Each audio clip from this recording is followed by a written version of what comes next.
مجلسوں کو بھی اتنا طولانی نہیں ہونا چاہیے، سمیٹیے۔ ایام اعظام میں خاص کر کے بہت سی باتیں تھیں ذہن میں، اب ان کا کہنے کا وقت نہیں رہ گیا۔ کب کرنا ہے؟ پہلی چیز، مجلسوں کو، عزاداری کو اتنا طولانی نہ کیجیے کہ انسان کے تحمل کے لائق نہ رہ جائے۔ آپ میں یا مجھ میں 2 آدمیوں میں اتنا دم ہے، 4 میں اتنا دم ہے، دونوں ہاتھوں سے 2 گھنٹے میں ماتم کر سکتا ہوں، مثال کے طور پر میرا جوان، لیکن سب میں اتنا دم نہیں ہے۔ اسے شرمندہ نہ کیجیے، یہ نہ لگے کہ عزادار نہیں ہاتھ روکے کھڑا ہے۔ میں بہت وقت گزر گیا، میں خط یہ نہیں چھوڑے دیتا ہوں، شرم اپنے کسی عمل سے کسی اور، آپ کہیں شرمندہ کیوں کروں گا؟ سنیے، مزاج معصوم سمجھیے، گھنٹوں نوحے، گھنٹوں ماتم، لمبی لمبی مجلسیں، لمبے لمبے، یہ سب جو ہم کر رہے ہیں، جو اس سے محروم ہو رہے ہیں اس کے ذمہ دار، اور اگر وہ شرمندہ ہو رہے ہیں، لوگ کہہ رہے ہیں دیکھو ماتم سے بھاگ گئے، جلوس سے بھاگ گئے۔ تحمل کی حدوں میں ہر چیز کو رکھیے۔ اگر ہمارے بزرگوں میں زیادہ وقت تھا، ان کے پاس کم مشغولیت تھی، ان کے پاس طاقت زیادہ تھی، بدن میں قوت برداشت زیادہ تھی، دھوپ کی، گرمی کی، کھڑے ہونے کی، چلنے کی۔ اب ہم سب جنگل کے درخت نہیں رہ گئے، گملے کے پھول ہو گئے۔ تو ان گملے کے پھول لڑکوں اور جوانوں کو آپ اتنا زبردستی کریں گے تو یہ زبردستی ان کو بھگا دے گی، بالکل اسی طرح جیسے آپ کسی فٹ بال کو حوض میں ڈبوائیں تو ہاتھ سے دبائے رکھیں گے تو جتنی دیر دبائے رکھیں گے رکے گا، اور جیسے ہی ہاتھ ہٹے گا بھگ جائے گا۔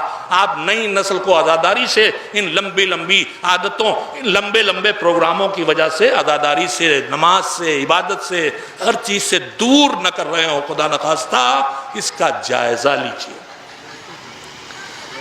اتنا طولانی ہمارے پروگراموں کو نہیں ہونا چاہیے، سمیٹنا چاہیے، تحمل کے اندر لانا چاہیے۔ ایک بات، دوسری بات، بہت اہم باتیں جلدی سے سنا دینا چاہتا تھا مگر میں معذرت کا خواہاں ہوں، واقعاً بات بھی لمبی ہوئی اور باتیں پوری کہہ بھی نہ سکا۔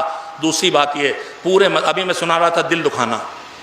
امام کے ساتھ ایک صاحب حج میں سب جا رہے تھے، قافلہ ساتھ تھا، ایک صاحب حیثیت تھا، بہت بھیڑیں لے کے آیا تھا، اونٹ بھیڑیں، روز کاٹ کاٹ کھلا رہا تھا۔ کتنا اچھا کام تھا۔ جو حاجی ساتھ آئے ہیں ان کو اونٹ اور بھیڑیں کاٹ کاٹ کھلا رہا، جن کو نصیب نہیں، ثواب ہی ثواب ہے نا۔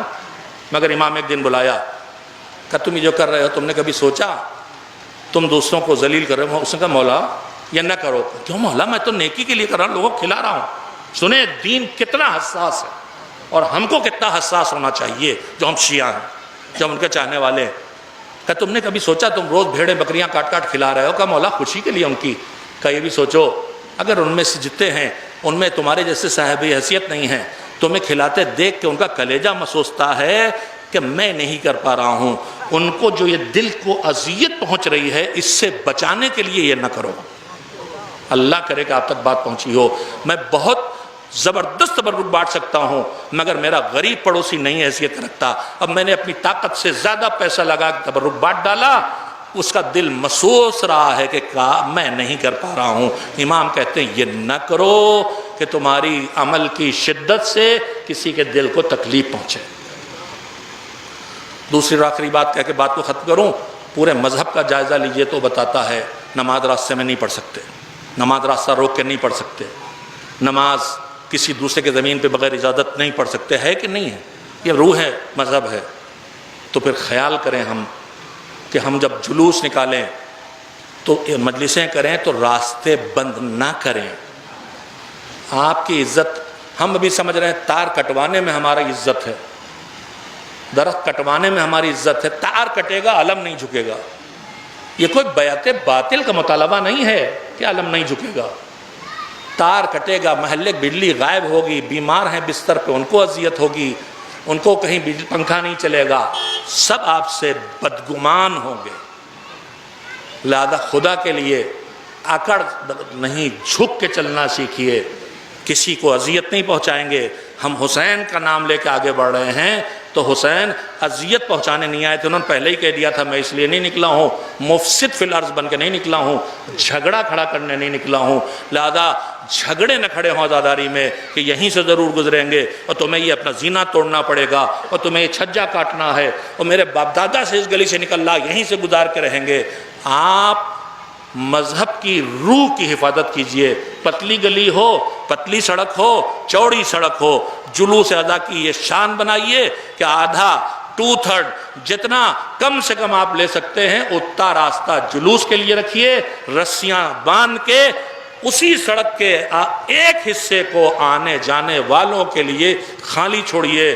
میں آپ سے وعدہ کرتا ہوں اکڑ کے چلنے کے بجائے اس طرح آپ نے اخلاق کا سہارا لے کے راہ اپنائی تو یہ جو آپ کو کوستے ہوئے جا رہے تھے یہ آپ کو دعائیں دیتے جائیں گے اور دھیرے دھیرے آپ کی طرف کھینچیں گے کہ یہ کون لوگ ہیں جو اتنا رو بھی رہے ہیں پھر بھی ہمارا خیال کر رہے ہیں۔ کربلا کا پیغام دینا ہے تو طاقت کے مظاہرے سے نہیں ہوگا، کربلا کا پیغام دینا ہے تو اخلاق کے مظاہرے سے ہوگا۔ کربلا دین پہنچانے آئی تھی، کربلا غرور کا اظہار کرنے نہیں آئی تھی۔ امام نکلے تھے، کہتے ہوئے نکلے تھے لم اخرج اشرم ولا بطرا ولا ظالم ولا مفسدہ، نہ کسی کا حق چھیننے، نہ کسی کا حق کچلنے، نہ کسی کو ستانے، نہ کوئی جھگڑا کھڑا کرنے، نہ کوئی فتنہ کھڑا کرنے۔ تو پھر ہمارے ایام اعداء میں جھگڑے نہ ہوں، ہمارے ایام اعداء میں پولیس کو نہ آنا پڑے، ہمارا پولیس تھانہ مطمئن ہو یہ حسین والے ہیں، یہ ایسے رہیں گے کہ ہمیں ایک سپاہی بھیجنے کی ضرورت نہیں ہے، وہاں خود کو پھر سے پہنچا دیجئے جہاں ہمارے بزرگ تھے۔ سکون، ماحول، امن، انصاف، عدالت، یہی ہدف تھا کربلا کا۔